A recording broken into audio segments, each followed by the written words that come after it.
Great news for Texas Tech, potentially for BYU. Not so great news for the rest of the Big 12.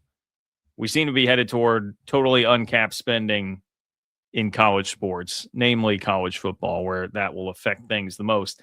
But is it actually inevitable? And would it really screw everyone except Texas Tech and or BYU in the Big 12? Those are the burning questions to answer here. Look, everyone right now is making do with this revenue sharing cap world that we're in right now. It's started at $20.5 million. But if you read the latest Ross Dellinger article, you have people like Ross Bjork, the AD at Ohio State, arguing that that's already 3 years outdated and it's way too low. I'm going to get to more on that in just a moment. But because of where it's at right now and schools just wanting to spend, and there has been no real significant signs of donor fatigue across the sport, at least that I have been able to pick up on with the way the prices keep going up. Man, teams are doing more and more to try and circumvent the cap, spend whatever it is that they want. And this week, we saw another one of those massive stories. Miami is supposedly going to pay a total of $10 million to get Darien Mensa from Duke. Now, that's not all going to him. It's going to cost $10 million in total to potentially buy out the Duke part of the contract. They own his NIL rights, which would mean that theoretically, if any of this is actually enforceable in a court of law, which we don't really know, but if it is, Duke would still control those NIL rights. They would have to allow Miami to use them to be able to pay him for his NIL, or Miami could buy them from Duke, but Duke would actually be able to refuse that. That's a whole thing. We're probably going to get some level of litigation going on there with all of that. Okay. Right. Miami already offered $6.5 million to Ty Simpson from Alabama, rather, to try and get him in the portal. Ty Simpson told everybody that, just flat out told everybody that. So you can see the level of money that's being offered here. Article came out this week about Miami putting down $30 million for its football roster this year. $30 million roster. Okay. There's no way that all this stuff, $6.5 million or whatever it's going to be for Darien Mensa, $30 million for a total football roster. We know that all this is not happening with just fair market value NIL deals that are going above that revenue sharing cap. And that is really the problem that we're in right now. NCAA Convention, Ross Dellinger writing articles. A lot of it's about the frustration level of administrators that are there with how any of this is being enforced or lack thereof, things not being enforced, like CSC, not being able to really lay the law down on all this stuff. And so it's got everybody thinking, well, hey, if we can't actually enforce our own rules right now, then why not just go back to only playing each other in our own conferences? The SEC is spearheading some of this talk. Just go back to playing everybody in our own league. And if we do that, we can just enforce our own rules there, which is a crazy thing. But that's where it seems like there is some momentum right now.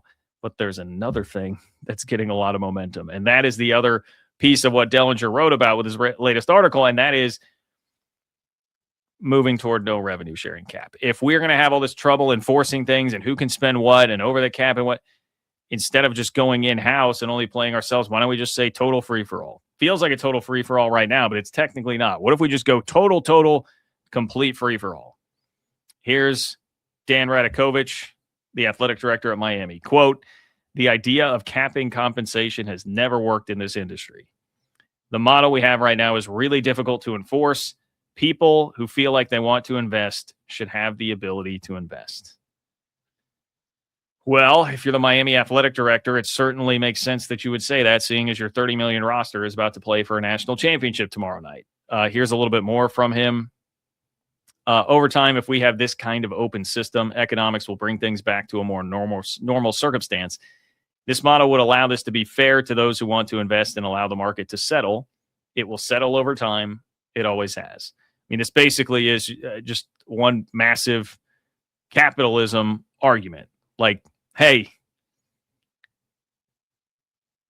if you just let the free market dictate where it's going to go, it'll all settle. It'll all be fine. Let it take care of itself.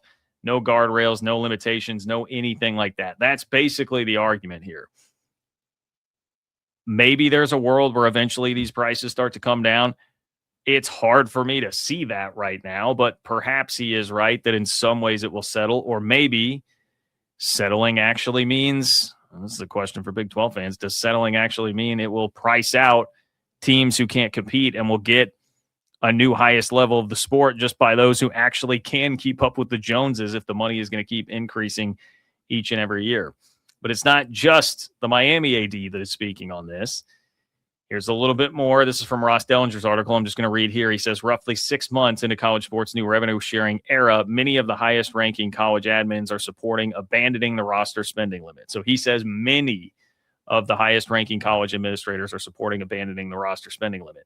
In an interview earlier this week, Ohio State Athletic Director Ross Bjork said college sports, quote, cannot govern the money any longer and should consider an unlimited spend. Notre Dame Athletic Director Pete Bavacqua said very bluntly, quote, I think the cap is too low. You got Miami, Ohio State, Notre Dame, their top leaders all coming out and saying, look, we can't control this. Why not just go uncapped? So does that mean it's inevitable? If you have figures like that pushing for it, is it inevitable? I'll give you my answer in just a moment, but please do subscribe to the channel. It's totally free. We're pushing toward 30K. I appreciate all of you who do that. If you watch frequently, which I know many of you do and don't subscribe, please do subscribe.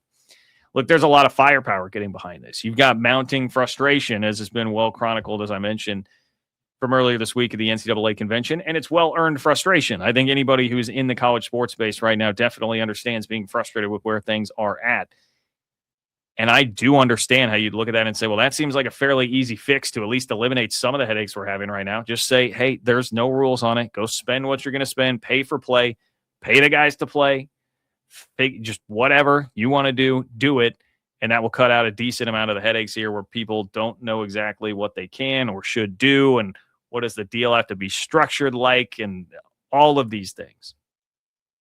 So I don't know if I'd go so far as to say it's inevitable that that will happen, but I take notice. Like when Ross Dellinger writes about something, you should take notice.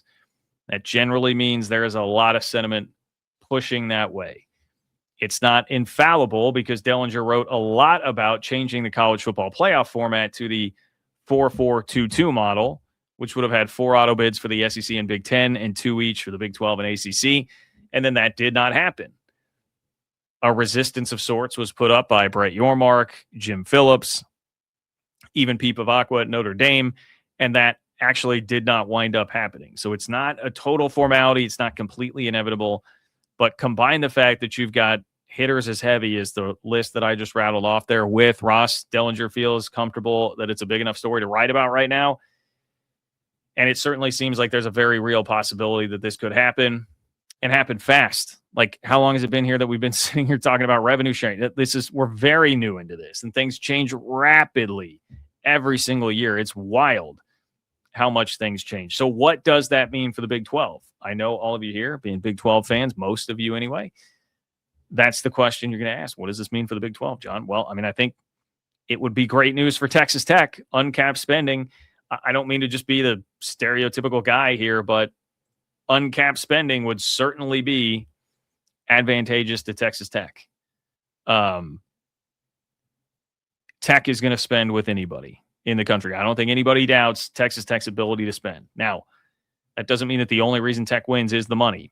This is where Red Raider fans, I got your back on this. I get so frustrated when that's the way it gets characterized. But this would eliminate any fear that exists in Lubbock, which I don't think there's really a whole lot of it anyway. But any fear that exists in Lubbock about the College Sports Commission handing down some sort of penalty, which can be a guy being deemed ineligible because of a deal that he had, any concern that you would have about that, this would seem to really squash it. If you're going to go totally uncapped spending, that's really the only difference in Lubbock. It would remove a bit of anxiety, I suppose, in the back of your mind. And maybe it emboldens you to go a bit further if it's like, hey, it's totally uncapped. You don't have to, maybe there's like a teeny bit of you that holds back or tries to work it within the framework. Get rid of that. Texas Tech, full bore, full steam ahead. Let's go.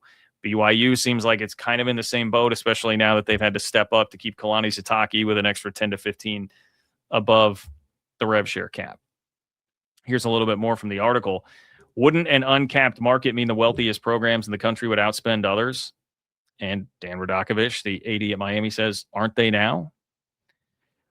Well, there is some truth to that for sure. I don't know that that's all totally true because I don't think like Alabama and Georgia, I think some of the talk has been they're not quite at this like Miami, Texas Tech level. But I mean, in general, going back through the history of time, some of the top programs in college football have been outspending the others, whether it's facilities or whether you're talking like under the table payments. There is some level of truth to that. But this, I think, is the more important part of this. Radakovich estimates that an uncapped market would mean football rosters would cost $35 to $40 million, and in a couple of years, $50 million. So who in the Big 12, when we talk about what does this mean for the Big 12, who in the Big 12 is ready to spend $50 million on a roster this year? Show of hands.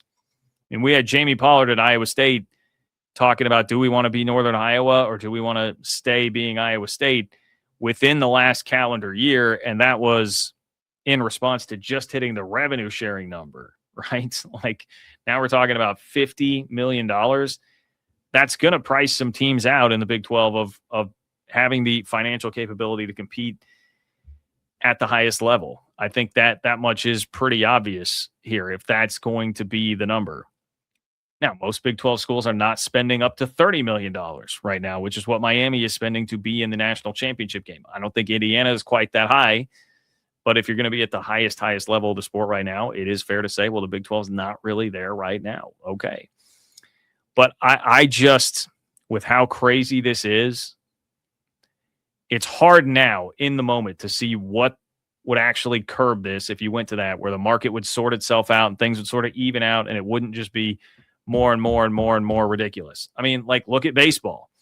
You've got $1 billion contracts coming into play now, right? For your biggest stars, like $1 billion for a player. Like, baseball with no guardrails does not seem like it's really slowed down. So I don't know. I mean, looking at this, nothing surprises me with college sports anymore. It's typically in life, generally, things are not as bad as you think they are. Things are not as good as you think they are. So I'm not going to just knee-jerk totally freak out about this for the rest of the league.